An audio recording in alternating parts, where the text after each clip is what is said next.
Apat na senyales na marunong tayo sa paghawak ng pera. Babasahin ko po. Number 1 ay may ipon o emergency fund. Ang taong marunong humawak ng pera ay may nakalaan na ipon para sa mga hindi inaasahang pangyayari. Ito ay mahalaga upang maiwasan ang pagkakabaon sa utang kapag may emergency. Number 2, may budget at sinusunod ito. May maayos na budget para sa lahat ng gastusin at sumusunod dito ang pagkakaroon ng malinaw na plano para sa kita at gastusin ay nagpapakita ng disiplina sa pera. Number 3, walang sobrang utang.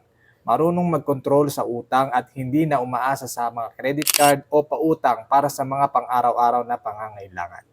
Ang pagbabayad ng utang sa oras at hindi pagpapaliban ay senyales ng tamang pamamahala ng pera. At number 4, pag-i-invest. Marunong maglaan ng pera sa mga pag-i-invest na maaring magbigay ng mas malaking kita sa hinaharap.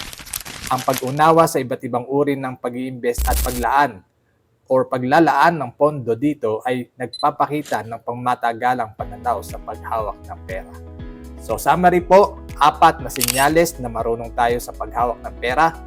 May ipon or emergency fund, may budget at sinusunod ito, walang sobrang utang, at nag-i-invest. Follow me for more para updated kayo sa aking mga susunod na i-upload na video. Thank you for watching.